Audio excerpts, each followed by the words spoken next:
சதுரங்க பிரியர்கள் அனைவருக்கும் வணக்கம். ஸோ இன்றைக்கி நம்ம பார்க்க போகிற வீடியோவில் Tata steel rapid and blitz section வந்து பார்த்திங்கன்னா இணையிலேருந்து ஸ்டார்ட் ஆகுது. அதில் ரேபிட் வந்து நம்ம ஸ்டார்ட் ஆகிருக்கு. ஸோ ரேபிட் செக்ஷன் வந்து பார்த்திங்கன்னா 3 நாளைக்கு நடக்கும். நிறைய டீட்டெயில்ஸ் வந்து நம்ம இந்த டோர்னமெண்ட்டில் டீட்டெயில்ஸ் எண்ட் ஆஃப் த வீடியோவில் தெரிஞ்சுக்கலாம். இப்போ இந்த கேமை பார்க்கலாம். ஸோ மேக்னஸ் கால்சன் வந்து பார்த்திங்கன்னா இந்தியாவுக்கு Tata steel rapid and blitz வந்து விளையாடுறதுக்காக வந்திருக்கிறாரு. ஸோ முதல் சுற்றில் வந்து பார்த்திங்கன்னா பிரக்னனந்தாவோட பேரிங் ஆகிருக்காரு. ஸோ இந்த கேம் வந்து பார்த்திங்கன்னா எப்படி நடந்தது, என்ன மாதிரி மிஸ்டேக்ஸ் வந்து இருந்தது, ஏன்னா தமிழ்நாட்டில் நான் மிஸ்டேக்னு சொல்லி போட்டிருக்கேன். ஸோ அதனாலே நீங்கள் வந்து ஆர்வமாக இருந்திருப்பீங்கன்னு நினைக்கிறேன். ஸோ இப்போ இந்த கேமை பார்க்கலாம். ஸோ இதுக்கு முன்னாடி ஒரு ரெக்வஸ்ட் என்ன அப்படின்னு சொல்லி நீங்கள் சப்ஸ்கிரைப் பண்ணாமல் வீடியோஸ்லாம் பார்த்துட்டீங்க அப்படின்னா சப்ஸ்கிரைப் பண்ணிட்டு பெல் பட்டனை ப்ரெஸ் பண்ணி வச்சுக்கோங்க. இப்போ கேமை ஸ்டார்ட் பண்ணிடலாம். ஸோ கால்சன் வந்து இங்கிலீஷ் ஓப்பனிங் வந்து ஸ்டார்ட் பண்ணுறாரு. பேசிக்காக இது வந்து டிரான்ஸ்போஸ் ஆகுது குயின்ஸ் கேம்பிட் மாதிரி.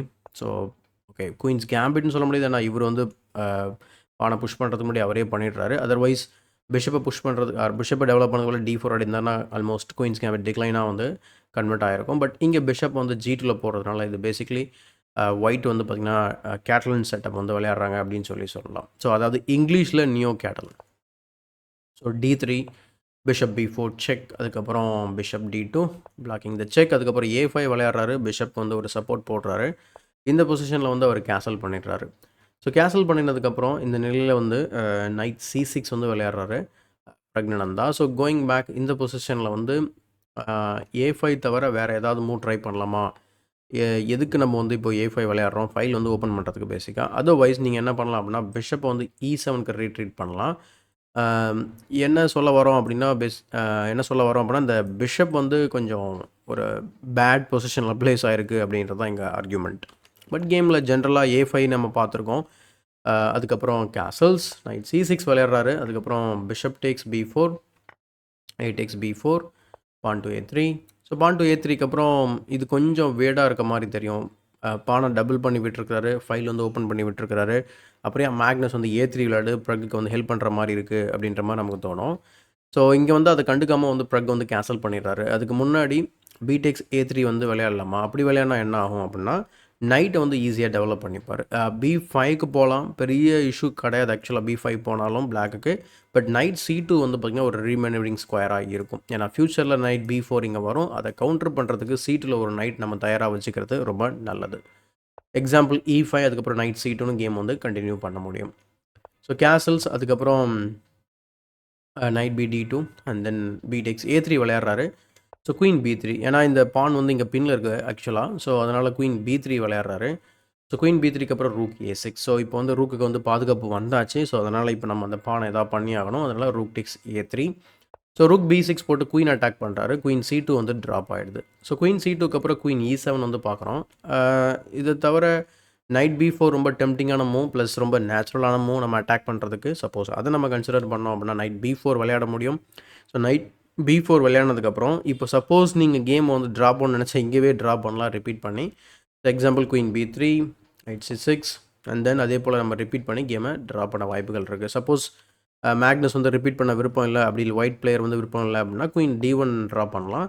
அப்படி பண்ணும்போது பான் C5 ஆட முடியும். ஸோ ஓவராலாக வந்து பார்க்கும்போது இந்த பொசிஷன் வந்து ஸ்லைட்லி பெட்டர் ஃபார் பிளாக். ஏன்னா ஸ்பேஸ் அட்வான்டேஜஸ் இருக்குது. இந்த நைட் அண்ட் ரூக் வந்து பார்த்திங்கன்னா குயின் சைடில் ப்ரெஷர் பண்ணிகிட்ருக்கு. இந்த பிஷப் மட்டும் ஃபிகர் அவுட் பண்ணாலே போதும். ரிமைனிங் பீசஸ்லாம் வந்து நமக்கு ஈஸியாக வந்து நம்ம அட்டாக்கு கொண்டு வர முடியும். எஸ்பெஷலி அந்த கிங் சைடு. ஆக்சுவலாக குயின் சைடு வரதோட கிங் சைடில் பண்ண முடியும், ஏன்னா அங்கே தான் ஸ்பேஸ் இருக்குது. ஸோ இது ஒரு ஆப்ஷன் ஆக்சுவலாக நைட் B4 இமீடியட்டாக பண்ணுறது. பட் குயின் E7 வந்து பார்க்குறோம். அதுக்கப்புறம் ரூக் A1, அதுக்கப்புறம் பான் டு E5. ஸோ இன்னும் ஸ்பேஸ் வந்து கெயின் பண்ணுறாரு. முக்கியமான விஷயம் என்ன அப்படின்னா பிஷப்க்கு ஒரு வழி விடுறாரு, ஏன்னா பிஷப் இன்னும் டெவலப் பண்ணாமல் இருக்குது. ஸோ இதுதான் வந்து சரியான நேரம் நம்ம வந்து ரூக்கை இன்ஃபில்ட்ரேட் பண்ணலாம்னு சொல்லிட்டு ரூக் A8 போகிறாரு. H6 இந்த ரூக் வந்து நம்ம குயின் அட்டாக் பண்ணும்போது B5க்கு வந்தது அப்படியே கொஞ்சம் ஸ்டக் ஆன மாதிரி தெரியும் ஆக்சுவலாக. பட் அதை வந்து B2 பானை ஒரு வீக் பான் அப்படிங்கிறதுனால ஃப்யூச்சரில் அதை ஈஸியாக டார்கெட் பண்ண முடியும். ரூக் ரெடிமேடாக இருக்கிறதுனால அது ஆக்சுவலாக கால்சனுக்கு பெரிய பிரச்சனையாக தான் ஆகும். So knight E1, G6 and then pawn to B3.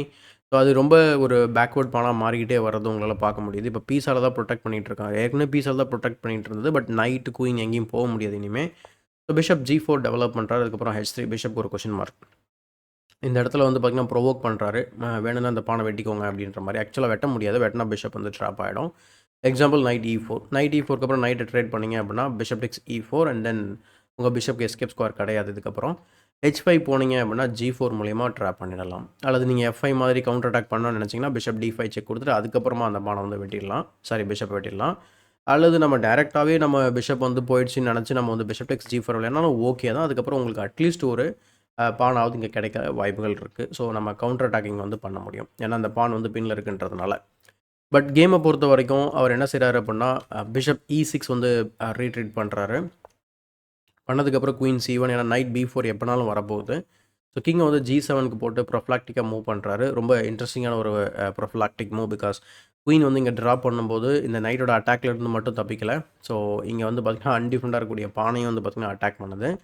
So night C2 B4 stop பண்ணுது. நைட் டு D7 ஐடியா என்ன அப்படின்னா திரும்ப அவர் வந்து இன்னொரு நைட்டை வந்து பார்த்திங்கன்னா B3க்கு கொண்டு வரதுக்கு ட்ரை பண்ணுறாரு. ஏன்னா B3 வந்து ரொம்ப வீக்கான ஒரு ஸ்பாட்டு. ஸோ இந்த பொசிஷனில் வந்து நைட் C2க்கு அப்புறம் நம்ம டைரெக்டாக இதை வெட்டுறதுக்கு வந்து அவரோட நைட்டு தேவைப்படுது C5க்கு வந்ததுக்கப்புறம். ஸோ எப்படி அதை ஹேண்டில் பண்ணுறாருன்னு சொல்லி பார்க்கலாம் கால்சன். ஸோ குயினால் வெட்டினதுக்கப்புறம் F4 ஆடுறாரு. ஸோ ஜஸ்ட் ஏதாவது ஒரு இம்பேலன்ஸ் கிரியேட் பண்ணணும்னு நினைக்கிறேன். கிங் சைடில் ஏதாவது ஒரு இம்பேலன்ஸ் கிரியேட் பண்ணணும்னு நினைக்கிறாரு. பட் இது ஆக்சுவலாக கொஞ்சம் வீக்னஸும் கிரியேட் ஆகுது. ஸோ நைட் B4 வந்ததுக்கப்புறம் நைட் டேக்ஸ் B4, அதுக்கப்புறம் குயின் டேக்ஸ் B4 வராரு. பிறகு நைட் F3, நைட் F3 வந்ததுக்கப்புறம் நைட் டு C5 வராரு. சரி ஓகே, இப்போது இந்த பொசிஷனில் வந்து நம்ம டேரெக்டாகவே B3 வெட்டலாமா அப்படின்னு கேட்டிங்கன்னா ஓகே தான். ஆனால் knight takes E5, knight takes E5 and then F takes E5 இந்த பொசிஷனை பொறுத்த வரைக்கும் ஒயிட்டுக்கு வந்து பார்த்திங்கன்னா சான்சஸ் அதிகமாக இருக்குது. இந்த மாதிரி நம்ம இன்ஃபில்ட்ரேஷன் ஸ்கொயர்ஸ் அதிகமாகுது. ப்ளஸ் வந்து பார்த்திங்கன்னா அந்த பான் ஸ்ட்ரக்சர் சூப்பராகுது. இந்த பானும் வந்து பார்த்திங்கன்னா வீக் பண்ண மாறிடும். அல்லது நீங்கள் C5 விளையாடலாம். பட் C5 விளையாடினாலும் உங்களுக்கு அந்த முன்னாடி இருந்த அந்த கவுண்டர் அட்டாக்கிங் ஐடியாஸ் வந்து இல்லாமல் போயிடும். ஸோ அதனால நைட் C5 வந்து கொண்டு வராரு. குயின் A3 மூலயமா குயின் ட்ரேட் பண்ணலாமான்றாரு. ஓகேன்னு சொல்லி அவரும் குயின் ட்ரேட் அக்செப்ட் பண்ணிடுறாரு. அக்செப்ட் பண்ணதுக்கப்புறம் E டெக்ஸ் F4, அதுக்கப்புறம் G டெக்ஸ் F4. இந்த ப்ராசஸில் ஒரு பான் ஆக்சுவலாக வந்து பார்த்திங்கன்னா மேக்னஸ்க்கு வந்து ட்ராப் ஆகிடுது. இந்த பேக்வர்ட் பான் ஃபைனலி ட்ராப் ஆகிடுது. அண்ட் பிறகு அந்த ரூக்கை லிஃப்ட் பண்ணார் பார்த்தீங்களா ஒரு 20 மூக்கு முன்னாடி. அந்த ரூக் லிஃப்ட்டையுமே வந்து பார்த்திங்கன்னா இப்போ ஜஸ்டிஃபிகேஷன் வந்து கொடுத்துட்டாரு. ஸோ நைட் டெக்ஸ் B3க்கு அப்புறம் கிங் F2, கிங் F6, அதுக்கப்புறம் பான் டு H4 போகிறாரு. C6, அதுக்கப்புறம் ரூக் A8. ஸோ இன்ஃபில்ட்ரேஷன் தான். ஜஸ்ட் ஏதாவது வீக்னஸை வந்து நம்ம அட்டாக் பண்ணலாம். லைக் ரூக் ஆக்டிவேட் பண்ணும்போது இந்த பேக்வர்ட் பான்ஸை இல்லை இந்த வீக் பான் அட்டாக் பண்ணலாம். பட் ஓகே, இது மூவ் பண்ணாக்கா நைட் வந்து இங்கே வரப்போகுது. பட் மூவ் பண்ணாமல் எப்படி வச்சிருக்க முடியுன்றதும் தெரியல. ஸோ ரூக் A6 வந்து ஓகே ரூக் ட்ரேட் பண்ணலாமான்னு சொல்லி பார்க்குறாரு. ஏன்னா ஒரு பால் அப்பில் இருக்கிறாரு. மோஸ்ட்லி வந்து ரூக் ட்ரேட் பண்ணுறது ரொம்ப ஃபேவரபுளாக இருக்கலாம். ஸோ அதனால் ரூக் ட்ரேட் அவாய்ட் பண்ணுறாரு. So rook A2. So counter attack idea வந்து இங்கே பண்ணுறாரு. கிங் வந்து E1 வந்து ட்ரா பண்ணுறாரு. இதுதான் வந்து ஆக்சுவலாக வந்து critical moment of the game. Suppose இந்த பொசிஷனில் வந்து ரூக் வந்து இங்கே வச்ச போது நம்ம இங்கே கேப்சர் பண்ணால் என்ன ஆகும் அப்படின்னா நைட் டு C5 ஆப்ஷன் இருக்குது.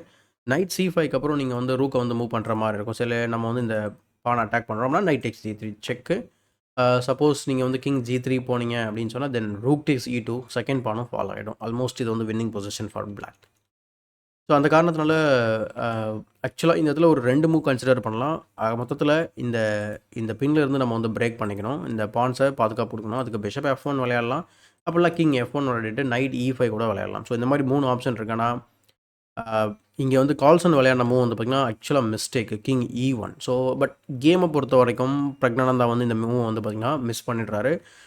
கிளாக் சுச்சுவேஷனை பற்றி நம்ம பேசியே ஆகணும். ஏன்னா 25+10 அப்படிங்கிறதுனால இப்போது பிரகுக்கு 4 நிமிஷம் இருக்குது.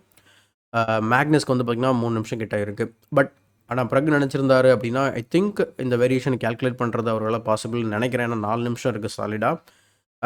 மேபி அதை டைம் ஸ்பெண்ட் பண்ணி ரிஸ்க் எடுத்து டைம் ஸ்பெண்ட் பண்ணி கேல்குலேட் பண்ணியிருந்தார் அப்படின்னா அவருக்கு இது கண்டிப்பாக ஒரு பெட்டர் ரிசல்ட்டாக இருந்திருக்கும். பட் கேமில் வந்து அவர் என்ன பண்ணுறாருனா ரூக்கை வந்து A7 கொண்டு போயிட்டு அந்த பானுக்கு டிஃபெண்ட் பண்ண ஆரம்பிச்சிடுறாரு. ஈவன் அதுக்கு நம்ம நைட் C5 கூட ரொம்ப பெட்டர் ஆப்ஷன் தான் டிஃபெண்ட் பண்ணுறதுக்கு. பட் இங்கே என்ன மூவ் அப்படி விளையாடினா என்ன மூவ் விளையாடிருந்தால் நமக்கு attacking position R winning position கிடச்சிருக்கும் அப்படின்னா king to F5. King to F5 வந்து ரொம்ப சிம்பிளான மூவ். பார்த்தாலே தெரிஞ்சிருக்கும் எதுக்கு அந்த மூவ் அப்படின்னு சொல்லிட்டு. இந்த வீக் பானை டார்கெட் பண்ணுறோம். சப்போஸ் அவங்களோட பிளான் படி ரூக் டெக்ஸ் B7 விளையாடினாங்க அப்படின்னா நைட் C5 ரூக் அட்டாக் பண்ணி டைம் கெயின் பண்ணுறோம். அதுக்கப்புறம் நைட் டெக்ஸ் D4 செக் கூட நம்ம அலோவ் பண்ணலாம். பட் அதுக்கப்புறம் கிங் டெக்ஸ் F4 ரூக் B1. ஐடியா என்ன அப்படின்னா பானுக்கு பான் ஈக்குவல் ஆகிடுச்சு. எக்ஸ்ட்ரா அந்த பானை விட்டிங்க இதில் நாங்கள் பிரமாதம் அப்படின்ற மாதிரி நமக்கு தோணும். ஆனால் பிரச்சனை என்ன அப்படின்னு நம்ம பார்க்கும்போது கிங் டு E3. இந்த கிங் E3 மூவ் வந்ததுக்கப்புறம் இந்த கிங்கை கிக் பண்ணுறது ரொம்ப ரொம்ப கஷ்டம். ப்ளஸ் வந்து பார்த்தீங்கன்னா E2ல பயங்கர ப்ரெஷர் இருக்குது. நைட்டுக்கு பாதுகாப்பு இல்லை. சப்போஸ் நீங்கள் நைட்டை வந்து இன்னும் நம்ம பான் கிடைக்குதுன்னு சொல்லி வெட்டணும் அப்படின்னா தென் நைட் டெக்ஸ் D3 செக் ரொம்ப ஸ்ட்ராங்கான மூவ். சப்போஸ் நீங்கள் திரும்ப வெட்டினீங்க அப்படின்னா then rook takes G2 literally wins the game. So அந்த காரணத்தினால சப்போஸ் நீங்கள் நைட் டெக்ஸ் டி3 ஆடும்போது கிங்கை மூவ் பண்ணீங்க அப்படின்னா தென் பிஷப் டெக்ஸ் C4 இருக்குது. அதுக்கப்புறம் உங்களுக்கு கிங் சைடில் வந்து பார்த்திங்கன்னா மெஜாரிட்டி இருக்குது அப்படின்னா இது வந்து ஒரு நார்மலான ஒரு கன்வர்ஷனாக இருந்திருக்கலாம். ஆனால் எதுவுமே இதில் நம்ம வந்து பார்க்கல. அதே போல் இன்னொரு ஆப்ஷன் வந்து பார்த்திங்கன்னா ரூக் டெக்ஸ் E2 செக் கூட இருக்குது. பட் அதை விட ரொம்ப ஸ்ட்ராங்கான நைட் டெக்ஸ் டி3 செக். ஸோ இதுதான் ரொம்ப ஸ்ட்ராங்கான மூவ். இது எல்லாமே வந்து பார்த்திங்கன்னா கிங் F5 வந்து ஆடிருந்தார் அப்படின்னா ரொம்ப ஸ்ட்ராங்கான ஒரு கண்டினியூஷனாக இருந்திருக்கும் ப்ரக்குக்கு. பட் அன்ஃபார்ச்சுனேட்லி வந்து ப்ரக் அதை ஃபைன் பண்ணல. Rook A7 king F2 rook A2 and then bishop F1 rook A7 bishop G2 rook A2ன்னு சொல்லி ரிப்பீட்டேஷன் பண்ணி கேமை வந்து பார்த்திங்கன்னா ட்ரா பண்ணிடுறாங்க. ஸோ ரொம்ப ஒரு எதிர்பார்ப்போடு பார்த்துருப்பீங்க. But unfortunately the game ended in the draw. So இது வந்து ட்ரா ஆகிடுச்சு. அதுக்கப்புறம் வந்து விளையாடின கேம்லேயுமே கால்ஸ் வந்து ட்ரா பண்ணியிருக்காரு. நம்ம வந்து குயிக்காக இந்த டோர்னமெண்ட்டோட டீட்டெயில்ஸ் வந்து நம்ம பார்த்துட்டு இந்த வீடியோ முடிச்சிடலாம். ஸோ டோர்னமெண்ட்டோட டீட்டெயில்ஸ் வந்து இது தான். So Tata steel chess India rapid and blitz November 13 17 நடக்க போகுது. ஸோ 2 செக்ஷன் நடக்கும் ரேபிட் அண்ட் பிளிட்ஸ்ன்னு சொல்லிட்டு. ஸோ யார் யார் விளையாடுறாங்கன்னு சொல்லி நம்ம வந்து குயிக்காக பார்த்தலாம். So Magnus Carlsen, Daniel Dubov, Nodirbek, Vincent Keymer, Wesley So, Vidit Gujrathi, SL Narayanan, Praggnanandhaa, Arjun Erigaisi, Nihal Sarin. So கிட்டத்தட்ட நம்ம வந்து 5 இந்தியன் பிளேயர்ஸும் 5 ஃபாரின் பிளேயர்ஸும் வந்து இங்கே விளையாடுறாங்க. அதுபோக மேக்னஸ் கால்சன், வெஸ்லே சோ மாதிரியான அல்லது நொதிர்பேக் மாதிரியான ஸ்ட்ராங்கான பிளேயர்ஸும் இதில் வந்து பார்ட்டிசிபேட் பண்ணுறாங்க. பிளிட்ஸுக்கு வந்து 3+2 வந்து வச்சுருக்காங்க. ஸோ இது எங்கே நடக்குது அப்படின்னு நம்ம பார்க்கும்போது கல்கட்டாவில் நடந்துகிட்டு இருக்குது. ஸோ இப்போ குயிக்காக ஸ்கெடியூல் வந்து பார்த்துடலாம் நம்ம. ஸ்கெடியூல் வந்து பார்த்திங்கன்னா so I think the screen is okay. Yeah, so November 13 அதாவது இன்றைக்கி இப்போ நம்ம இந்த ரெக்கார்ட் பண்ணிகிட்டு இருக்க இந்த நேரத்தில் செகண்ட் ரவுண்ட்ஸும் முடிஞ்சிச்சு. இப்போ வந்து தேர்ட் ரவுண்ட்ஸ் வந்து போயிட்டுருக்கு. ஸோ தேர்ட் ரவுண்ட் வந்து இப்போது ஈவன் நம்ம ரிசல்ட்ஸ் வந்து நம்ம பார்த்தோம் அப்படின்னு நான் சொன்னால் கூட நொதிர்பேக் வந்து தேர்ட் ரவுண்ட் முடிஞ்சதுக்கப்புறம் லீடிங்கில் போயிட்டுருக்காரு. ஸோ அதுக்கப்புறம் ப்ரக் வந்து அடுத்த கேம் வந்து தேர்ட் கேம் வந்து லாஸ் பண்ணிட்டாருன்னு நினைக்கிறேன். அடுத்து விதித் குஜராத்தி ஒரு கேம் வந்து லாஸ் பண்ணியிருக்காரு. அது ஐ திங்க் மேக்னஸ் கால்சனோட இருக்கலாம்னு நினைக்கிறேன். I'm not sure. ஸோ இதான் வந்து கரண்ட் ஸ்டாண்டிங். ஸோ நொதிர்பேக் வந்து 2 வின்னு 1 ட்ரா. ஸோ ப்ரக் வந்து பார்த்திங்கன்னா நொதிர்பேக்கோட தான் லாஸ் பண்ணியிருக்கேன். மேபி அந்த கேம் வந்து நம்ம நெக்ஸ்ட் வீடியோவில் கவர் பண்ணலாம். ஸோ இதான் வந்து கரண்ட் ஸ்டாண்டிங்ஸ். இது போல் இன்னும் நமக்கு 2 டேஸ் பெண்டிங் இருக்குது. ஸோ அதுக்கப்புறம் ரேபிட் முடிஞ்சதுக்கப்புறம் பிளிட்ஸ் வந்து 2 டேஸ் ஆடுவாங்கன்னு நினைக்கிறேன். ஸோ ஸ்கெடியூலில் பார்த்தா தெரிஞ்சிடும். ஆமாம். ஸோ பிளிட்ஸ் வந்து பார்த்திங்கனாக்கா 18 ரவுண்டு விளையாட போகிறாங்க. ரொம்ப சுவாரஸ்யமான ஒரு டோர்னமெண்ட் பிளிட்ஸ் அண்ட் ரேபிட் அப்படிங்கிறது. ஒரு ஒரு 5 டேஸ் சூப்பரான ஒரு எக்ஸ்பீரியன்ஸ் அந்த பிளேயர்ஸ்க்கு. ஸோ என்ன நடக்குது அப்படிங்கிறத கண்டிப்பாக உங்களுக்கு நான் குயிக்காக அப்டேட் பண்ண ட்ரை பண்ணுறேன். அண்ட் இந்த வீடியோ பிடிச்சா லைக் பண்ணுங்கள், மறக்காமல் மற்றவங்களை ஷேர் பண்ணுங்கள். இன்னும் நம்ம சேனலை சப்ஸ்கிரைப் பண்ணல அப்படின்னா சப்ஸ்கிரைப் பண்ணிட்டு பெல் பட்டனை ப்ரெஸ் பண்ணி வச்சுக்கோங்க. இதே போல் ஒரு பயனுள்ள வீடியோவுடன் உங்களை சந்திக்கும் வரை உங்களிடம் இந்த விடைபெறுவது உங்கள் சதுரங்க சாணக்கியன்.